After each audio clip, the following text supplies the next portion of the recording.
안녕하세요, 무리씨입니다. 이번엔 또 한국사 여걸열전에 나오는 선덕여왕을 읽어보려고 해요. 선덕여왕은 우리 역사상 여자의 몸으로 왕위에 오른 최초의 여왕이었어요. 또한 삼국 통일의 기초를 닦기도 했고요. 선덕여왕은 신라 제27대 임금으로 선덕여왕의 이름은 덕만이었어요.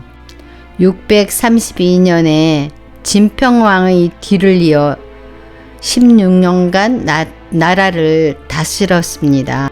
삼국유사 기이편에 따르면 여왕은 생전에 3가지 일을 미리 알아맞혔다고 전해집니다.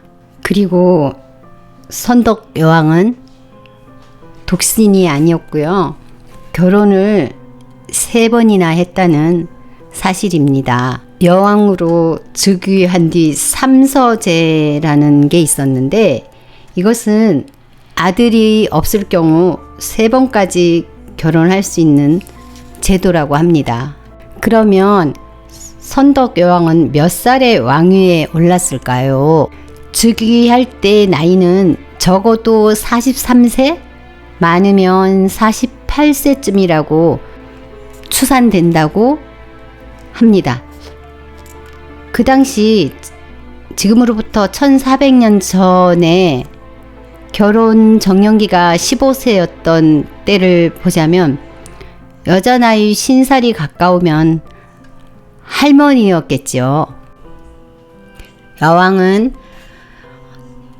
생전에 3가지 일을 미리 알아맞혔다고 삼국유사 기이편에 나와 있는데 그 첫 번째는 당 태종이 붉은빛, 자줏빛, 흰빛 3색의 모란꽃 그림과 그 꽃이 석대를 보냈더니 왕이 그림을 보고 말하기를 이 꽃은 필시 향기가 없을 것이다 라고 하면서 이내 뜰에 심으라 명하고 그 꽃이 피고 떨어지는 것을 기다렸더니 과연 그 말과 같았다.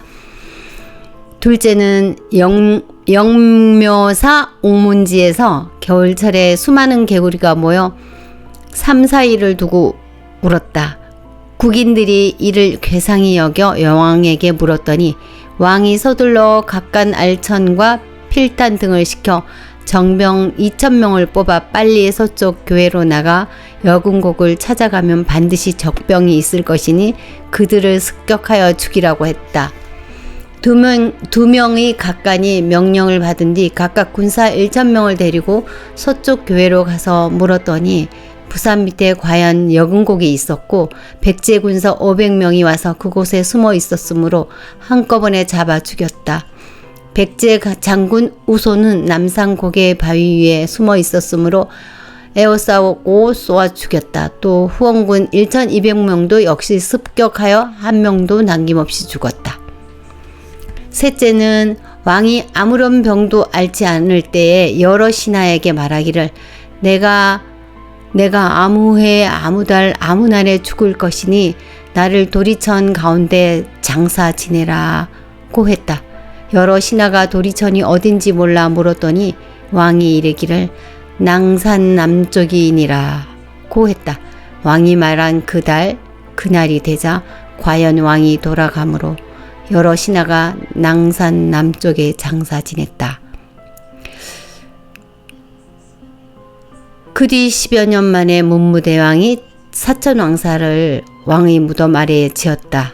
불경에 이르기를 사천왕천 위에 도리천이 있다고 했으니 이로써 선덕여왕의 신령스럽고 거룩함을 알 수 있을 것이다. 당시 여러 신하가 왕에게 아뢰기를 어떻게 하여 모란꽃과 개구리 사건이 그렇게 될 줄 알았습니까? 하니 왕이 말하기를 꽃을 그리면서 나비가 없으니 향기가 없다는 것을 알 수 있었던 것이다. 이는 바로 당나라 임금이 내가 혼자 지내는 것을 조롱한 것이다. 개구리는 성랭꼴을 하고 있으니 군사의 모습이요 옥무는 여자의 생식기이니 여자는 음이요 그 빛은 흰이 곧 서방이다. 그러므로 군사가 서쪽에 있다는 것을 알 수 있었다. 남자의 생식기가 여자의 생식기에 들어가면 결국은 죽는 것이니 그래서 적병을 쉽게 잡을 줄 안 것이다 라고 했다. 이때야 여러 신하가 그 거룩한 지혜에 탐복했다. 지혜로운 선덕 여왕의 제위시 신라 국내외의 정세는 어떻게 돌아가고 있는지 삼국사기와 삼국유사의 기록을 중심으로 살펴보자. 여왕의 즉위 이후 자신이 신라 사상 최초의 여왕이라는 신분적 한계를 더욱 절감했던 것으로 보인다. 즉위년 12월에 당에 사신을 보내 즉위 사실을 알리고 조공했으며 이듬해 7월에도 사신을 보내 조공했다는 것은 그만큼 당과 우호 관계를 강화하고자 노력했다는 반증이다. 이 같은 외교 활동이 고구려와 백제의 지속적인 군사적 압박에서 비롯되었다는 점은 두말할 나위도 없다. 그러나 당 태종 이세민도 김부식만큼이나 여자를 우습게 보는 사람이었다. 그는 신라에 사람이 없어서 여자를 임금으로 내세웠느냐고 노골적으로 깔보았으며 신라에서 사신이 올 때마다 모욕적인 언사로 무안을 주었다. 그래도 강족 고구려와 상대하기 위해서는 신라를 이용할 필요성이 있다고 판단하여 마지못해 선덕여왕을 진평왕의 후계자로 인정하는 봉작을 내렸으니 선덕여왕 즉위 3년 만이었다. 하지만 당 태종의 여왕을 무시하는 생각이 아주 사라진 것은 아니었다. 선덕여왕 12년 9월에 고구려와 백제의 거듭되는 침공을 하소연하며 구원군을 청하러 보낸 신라의 사신에게 이런 기막힌 소리까지 했다. 너희 나라가 여자로 임금을 삼았으므로 이웃나라가 이를 멸시하여 마치 주인을 잃고 도적을 불러들여 편안한 세월이 없는 것과 같으니 어떠냐? 내가 나의 친척 한 명을 보내 너희 나라 임금을 삼고자 하노라. 그래도 혼자서 임금 노릇을 할 수 없을 터이니 마땅히 군사를 딸려 보내야겠지. 사신의 이름은 전하지 않지만 그는 아무 대답도 못하고 그저 내내하고 돌아올 수밖에 없었다. 라고 전해집니다.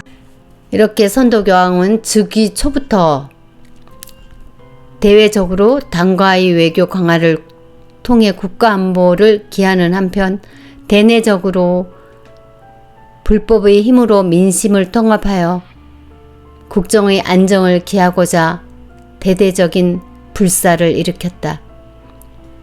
제위 3년 정월에 분황사의 낙성을 기해 연호를 인평으로 고쳤으며 그 이듬해는 영묘사의 낙성을 보았다. 또한 제위 4년 3월에는 황룡사에서 백고제를 열어 인왕경을 설법도록 하고 중 100명에게 도처벌을 허락했다. 진골 출신 고승인 장자법사가 구법을 위해 당나라로 건너간 것도 그 해였다. 자장이 귀국한 것은 8년 뒤인 선덕여왕 12년이었다. 자장은 선덕여왕을 뵙고 신라가 불법의 나라라는 사실을 천하 사방에 널리 알리기 위해 황룡사 구추탑을 세우도록 청했고 여왕은 흔쾌히 이를 받아들였다. 서랍을 어디에서도 바라보였다는 이 황룡사탑은 2년 뒤인 선덕여왕 14년 4월에 완공됐다. 경주 시내 황룡사 터 옆의 분황사는 웅장했던 옛 모습은 사라지고 당시 유적은 국보 제30호로 지정된 3층 모전 석탑만 남아있다. 이 절이 낙성되자 뒷날 원효가 출가하여 불법의 진리를 깨닫고 연구하여 원효종 또는 분황종을 완성하게 된다.